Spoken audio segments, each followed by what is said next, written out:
তো আজকে প্রথমেই যে কথাটা বলবো সেটা হচ্ছে অনেকেই প্রশ্ন করেছো যে কলেজ সার্ভিস কমিশনের যে প্রথমে অর্থাৎ ডকুমেন্ট যে ভেরিফিকেশন প্রসেস হয় সেখানে কি করতে হয়। তো কলেজ সার্ভিস কমিশনের প্রথমে বলে রাখি যে ডকুমেন্ট ভেরিফিকেশন যে প্রসেস থাকে অ্যাকচুয়ালি সেখানে একটা কারেকশন শিট তোমাকে ফিল আপ করতে হবে। সেই শিটটা কিরকম, সেই শিটের ডেমো যদি স্যাম্পল পেপার লাগে সেটা আমরা তোমাকে দিয়ে দেবো। একই থাকবে, এইটা শুধু চেঞ্জেস হবে অ্যাডভার্টাইজমেন্ট নম্বরটা। West Bengal college service commission information and correction sheet for interview to be filled up by candidates in their own handwriting, অর্থাৎ নিজের যে হাতের লেখা সেখানে তোমাকে লিখতে হবে। সাবজেক্ট স্পেসিফিকেশন, অর্থাৎ এখানে তোমার যে সাবজেক্ট অর্থাৎ বিষয়, কারোর যদি সায়েন্স অর্থাৎ সেই সাবজেক্টের নাম লেখা এবং ডেট অফ ইন্টারভিউ, কবে ডেট অফ ইন্টারভিউ হবে সেইটা তোমাকে কিন্তু লিখতে হবে। তারপর নেম দেখো ইন ব্লক লেটার, অর্থাৎ যেরকমভাবে নাম সেই ব্লক লেটার ফরম্যাটে অর্থাৎ বড় হাতের লিখতে হবে, ব্লক লেটার ফরম্যাট। ঠিক আছে? আচ্ছা, এরপরে দেখো তারপরে কি বলছে, রেজিস্ট্রেশন নম্বর। এই নম্বরটা কি, যেদিন তোমার ডেট অফ ইন্টারভিউ থাকবে সেই রেজিস্ট্রেশন নম্বরটা, অর্থাৎ এটা তুমি ফর্ম ফিল আপেও পাবে এবং যে অ্যাডমিট কার্ডটা বার হবে অর্থাৎ যেদিন তোমার ডেট অফ ইন্টারভিউ থাকবে সেইখানে কিন্তু তুমি এটা পাবে। ইমেল আইডি, আশা করি এখন প্রত্যেকের ভ্যালিড ইমেল আইডি থাকে, এবং মোবাইল নম্বর, তোমার যে 10 ডিজিটের মোবাইল নম্বর আছে সেখানে দিতে হবে।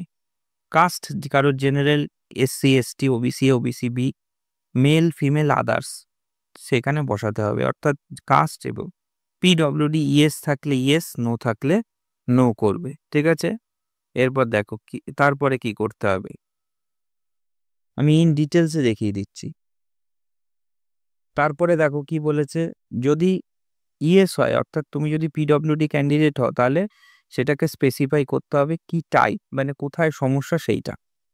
যেমন ব্লাইন্ডনেস হতে পারে, লোকোমোটর ডিসেবিলিটি হতে পারে, ডিপ অ্যান্ড হার্ড হিয়ারিং হতে পারে, স্পেসিফিক কোনো সমস্যা থাকলে লিখবে। ডেট অফ বার্থ লিখতে হবে। তুমি full time UGC pay scale অর্থাৎ নেচার, তুমি কোনো সার্ভিস যদি করে থাকো তাহলে সেখানে এটা বসাবে। কেউ যদি স্যাক্ট হয় সেখানে এটা টিক মারবে, আর কেউ গেস্ট হলে আদার্স। ইউজিসি পে স্কেল হিসেবে ফুল টাইম টিচার হলে সেখানে সেটা টিক মারবে, আর যদি ফ্রেশার হয় সে এখানে টিক মারতে হবে। ওকে? তারপরে দেখো কি বলছে, তারপরে বলছে যদি এফটিটি হয় তো ফুল টাইম টিচার হও তাহলে কবে ডেট অফ জয়নিং করেছো সেইটা বসাতে হবে। এরপর আসি হচ্ছে পার্সেন্টেজ অর্থাৎ কত পার্সেন্ট তুমি নম্বর পেয়েছো।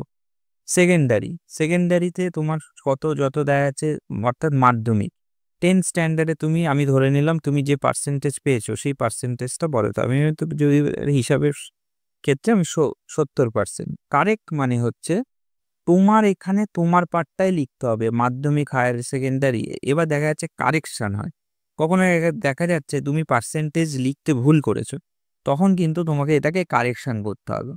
তো এইটা হচ্ছে মেন বিষয়। তারপর হচ্ছে তোমার নেট সেট জেআরএফ, এটা হচ্ছে দেখো 2021 সাল ওরা, এই দেখো নোটিফিকেশান যখন বেরোয় তখন ওরা উল্লেখ করে দেবে যে কবে তুমি নোটিফাইড অর্থাৎ নেক্সট সেট কবে পাস সেইটাকে তোমাকে উল্লেখ করে দিতে হবে। ঠিক একই রকমভাবে তোমাকে উল্লেখ করতে হবে পিএইচডি কবে তুমি সার্টিফিকেট, এই যে পিএইচডি অবটেন বিফোর কবে পেয়েছো। এই যদি এমফিল থাকে সেক্ষেত্রে কবে, ইয়েস হলে ইয়েস, নো হলে নো। সেটা তোমার যা আছে কোয়ালিফিকেশন সে অনুযায়ী তোমাকে টিক করতে হবে।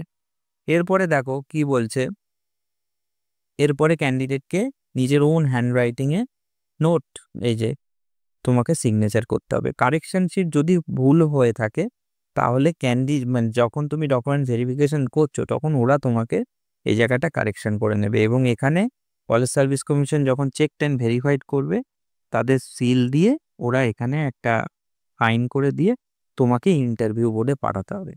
এবং আমাদের ডেমো মক ইন্টারভিউ ক্লাস শুরু হয়ে গেছে। যারা যারা জয়েন করতে চাও তারা আমাকে কল অথবা হোয়াটসঅ্যাপ করে ইন ডিটেলস প্রসিডিউরটা কিন্তু জেনে নেবে। তো অলরেডি ক্লাস শুরু হয়ে গেছে, এবং কলেজ সার্ভিস কমিশনে কিন্তু একটা কথা আমি বারবার বলছি, ইন্টারভিউ প্রিপারেশন কিন্তু প্রত্যেকে তোড়জোড় করে নিচ্ছে। তুমি যদি ভালো করে প্রিপারেশন না করো তাহলে কিন্তু খুব সমস্যা ওই জন্য খুব মন দিয়ে কিন্তু প্রিপারেশন করো। ঠিক আছে?